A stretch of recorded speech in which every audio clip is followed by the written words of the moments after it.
Hello guys, welcome to another weekly breakdown video. Today I'll be breaking down the first week of June. As you can see, it was an NFP week because it was the first week of the month, so Friday would be NFP, right? So now going on showing you guys the news. So clearly we can see on Monday there was ISM manufacturing PMI, Tuesday JOLTS opening, Wednesday there was ADP non-5 employment change, Thursday there was Euro main refinancing rate and unemployment claims, and on Friday there was NFP. So these were the news. So going on weekly, my bias clearly was bearish according to how this previous weekly candle closed, and according to how the previous weekly candle closed, I decided my bias. So going on GU, my bias was clearly bearish. On DXY, my bias was clearly bullish according to how this weekly candle closed.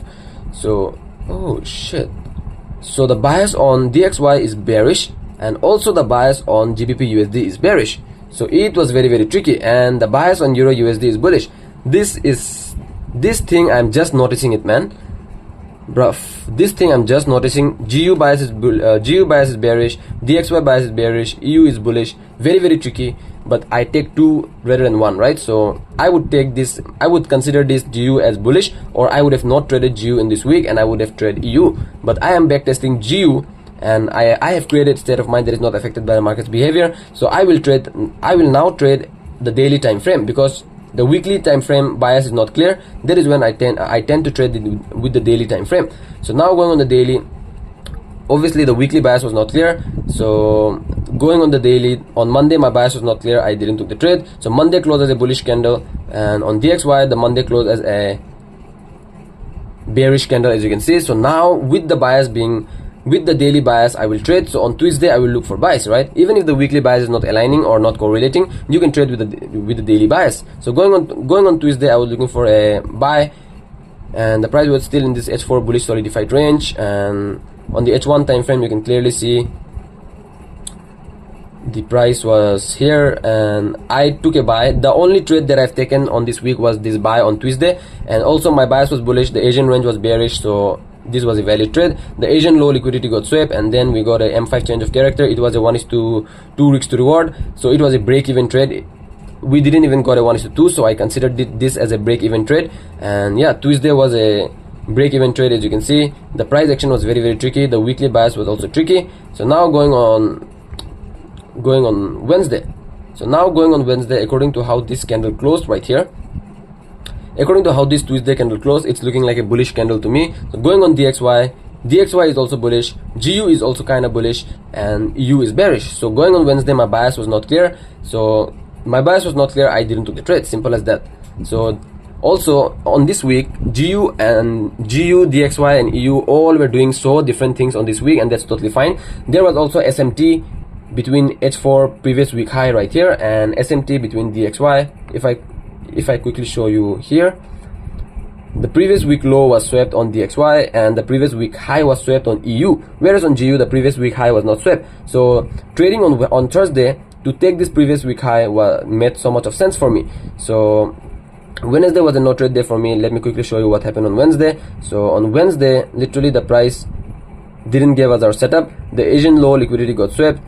There was a New York demand right here. We caught a buy. There was a beautiful buy opportunity here, but on Wednesday I didn't took the trade because, let me see, on Wednesday the bias correlation was not aligning, and even if it was aligning, the lower time frame didn't give us the entry model. So on Wednesday was a beautiful day, but the bias correlation, the bias was not aligning. That was the reason I didn't took the trade. The higher time frame were not aligning, so I didn't took the trade, simple as that, right? So even Wednesday was a beautiful trade, but because of the higher time frames I didn't took the trade. So now going on Thursday, my bias remains bullish on GU, and my bias remains bearish on GBP USD, as you can see, sorry, DXY. And on EU also the bias is clearly bullish. So looking for buys to target the previous week high, looking for buys made so much of sense. So that is when I went to the H4 time frame. On the H4 time frame, the price is still in this bullish solidified range, as you can see, higher low, higher high. To be honest, I would have traded EU in this case, but I'm backtesting. I've told this a gazillion of times, you guys have heard it. So now I wait for the Asian range to close. Asian range was literally consolidating, and this is totally fine. My bias going on Thursday is bullish to target the previous week high right here, and the Asian range is accumulating, not trending, so that is also totally fine. So now after sweeping the Asian low, mitigating this New York demand zone, as you can see right here, New York demand zone, a trade would make so much of sense. So this trade this was a beautiful trade, beautiful setup, but the Asian low never got swept. If the Asian low got swept here, I would have taken this trade any day of the week. 100% I would have taken this trade, but the Asian low didn't got swept. I didn't do the trade.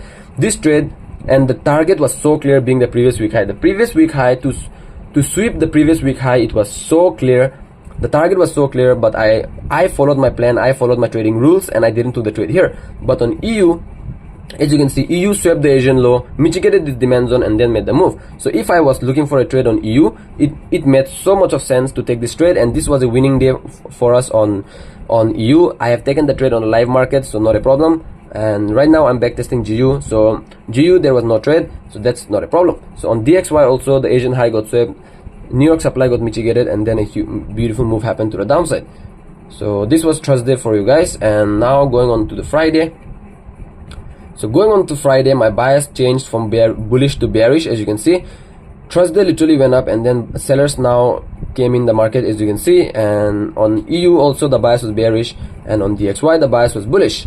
So going on Friday, I was looking for sales, but on Friday I didn't got the trade, and also it was NFP. So yeah, let me directly show you. And the bias was correct, right? I was looking for sales, the bias was correct. Friday we got a beautiful sell right here, and yeah, let me show you quickly what happened. So on the H1 time frame on Friday, I didn't do the trade because it was a continuation model, and it was a continuation model as in we didn't got the setup, man.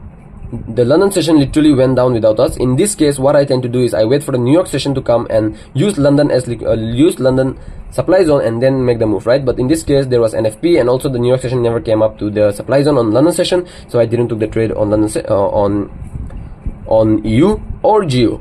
So both were no trade. So Friday was a no trade day for me. So this was the weekly breakdown for you guys. And yeah, this week I only caught one trade, which was with our setup, which is Tuesday. Otherwise Wednesday was a EU trade, not GU trade. So this was the weekly breakdown. Let me show you quickly how the weekly candle closed, and stay tuned for the next video. It's gonna come again today. So the weekly candle also closed as a bearish candle, as you can see. The previous week high liquidity has been swept, and a wick to the downside. So next week also I will look for sales to fill up this weekly fair value gap right here. So yeah, this was the weekly breakdown. Hope you guys learned something from this trade, and the weekly callouts will be obviously put on the important callout section. So see you on the other video.